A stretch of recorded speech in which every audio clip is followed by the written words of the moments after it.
It's Monday night, February 27, 1967 in Natchez. Local NAACP Treasurer Warlow Jackson is making his way home from work at Armstrong Rubber. It was a devastating night. You see, Jackson just got a promotion, but some white workers rumored to be members of the Klan warned him he'd pay for it with his life. The threat? Bombing his car the same way local NAACP President George Metcalf blew up 2 years earlier, maiming him. They said the next time they planted that bomb, they're going to make sure that the person died. His then 11-year-old daughter Denise, wife and 4 of the children, remember waiting for Dad to pull in this driveway. We heard this blast. A bomb under Jackson's car explodes. Cops then told the paper it had more explosives than necessary to, quote, do the job. I can remember the people in the street, and they wouldn't let us get over there. Fast forward more than 40 years and 2 FBI investigations. Still, no justice for Jackson. I ordered his death certificate. On it, it had accidental. That's not accidental death. This is the very area where Warlow Jackson's truck exploded that night, representing a crossroads of civil rights cold cases of the past. But Warlow Jackson is one of more than 40 names on the FBI's cold case list. Now, it's a race against time to bring the color of justice to families still crying out for answers. It's been very difficult from a number of perspectives, simply because of the age of the cases primarily. Jackson FBI Division Director Fred Brink says disappearing or decaying evidence and dying witnesses make it tough to tackle the cold cases. Racing against time, yes. However, we will take the time that is needed in order to make sure that we get the facts right. For some victims, faces and facts. For others, just silhouettes and stories. Many shot at close range. Others drowned. But after pouring through 3 different cold case lists, I found all the facts just aren't the same. Take a look at C.H. Pickett. The FBI's records say he died in Georgia in police custody. The Southern Poverty Law Group Center's list says he was killed by a white farmer in Yazoo City, and he's not even on the Jackson Division's list. We are well aware that there are a number of differences in the reports that come in, so we're trying to take all those disparate reports and distill them down and find out what really happened. Owen Brooks, he's the director of the Mississippi Veterans of the Civil Rights Movement. He led the movement in the Delta in the 60s. The FBI came to him for help. Just looking over the list, I guess those are the ones that I knew. But he says the FBI's efforts today won't make up for poor police work yesterday. Justice wasn't done, and there's not much hope of justice being done.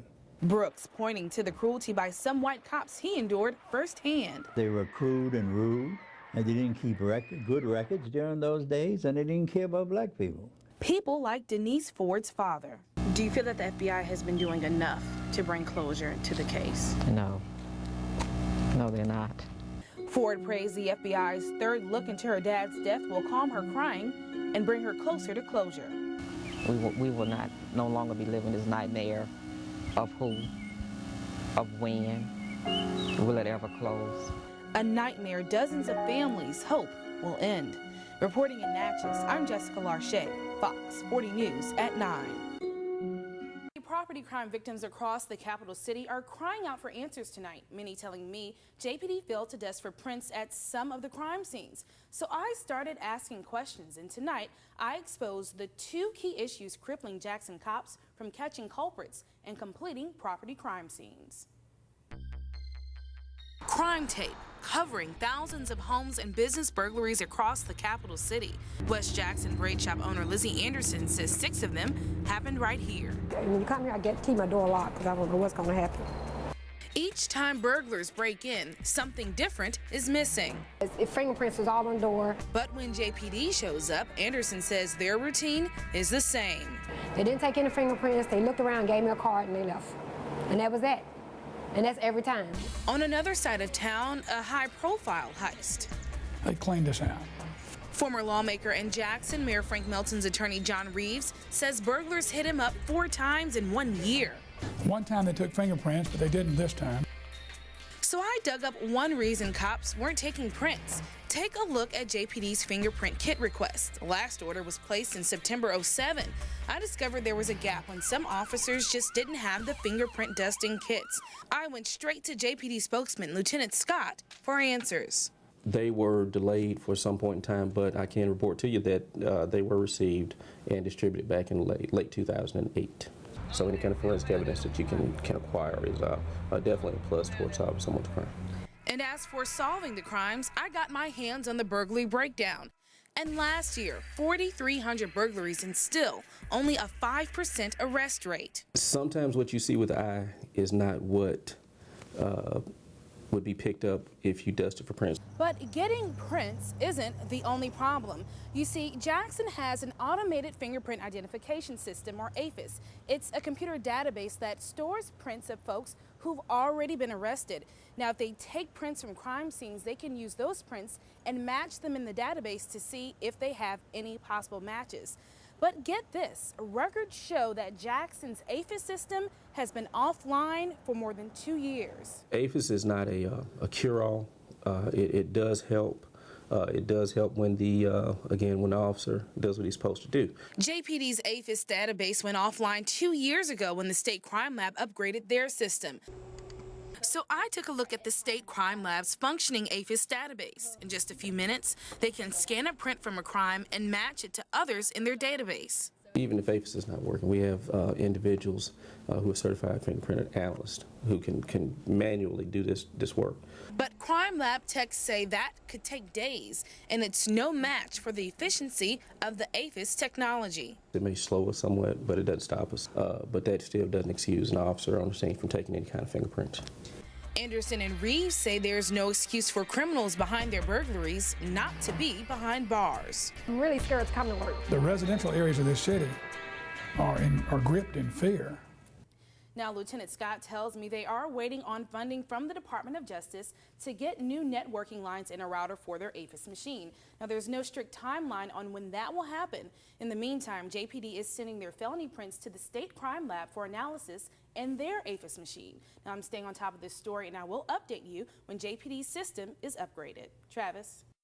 11-year-old Isaac Harris loved to draw sunsets, but he wouldn't live to see the sun rise on his 12th birthday. This is where I was standing when I noticed him, in this very spot right here.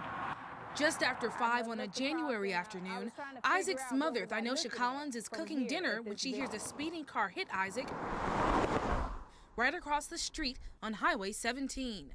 I did not want to believe it was my child. Collins raced across the street to save him, his neck and legs broken and mangled, his life gone. And so was the driver who killed him. So somebody jumped that hill very fast to have hit him. When I turned him over, he wasn't breathing. 2 months later, Isaac's memorial stands strong, but Mom says cars breaking the limit halt her from healing. It's very, see, like that. I mean, what you speed up for? Now here on Highway 17, where Isaac was killed in that hit and run, his mother and the sheriff both say that people are constantly breaking the speed limit. So we brought our own speed detector to see how dangerous it really is. 64, 63, 60.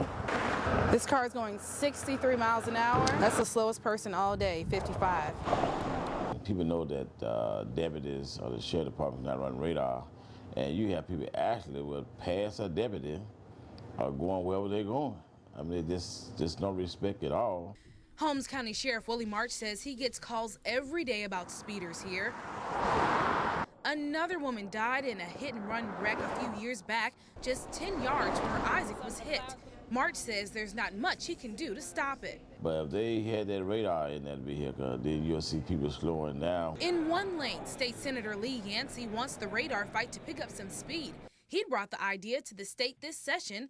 It hit a dead end. We have so many areas in our state that are not covered by radar. So I called our neighboring states. Mississippi is the only state in the southeast that doesn't allow sheriff's departments to use radar. Give our law enforcement officials the tools they need in order to make us all safer.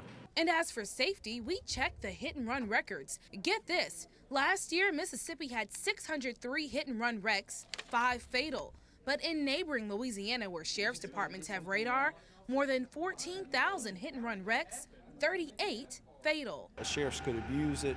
In the other lane, State Rep Mark Duval, he brought up the idea to ban the traffic cameras. He says sheriff's departments can't be trusted with radar. It's not so much as a deterrent, but it could be used to, go after someone in the case of like a speed trap. Back in Holmes County, Collins says she hopes state leaders will take the wheel and shift their thinking. Them knowing the police even sitting there, even if they would slow down. Now, Sheriff March tells me there are only 2 highway patrolmen assigned to the entire Holmes County area, and he said there's no one patrolling Highway 17 on a regular basis. He says he's contemplating getting child at play signs near the area where Isaac died. Now, as for Isaac's killer, that person is still on the loose tonight. Now, I've got my radar on Holmes County. I'll keep you posted on any changes. Kathy.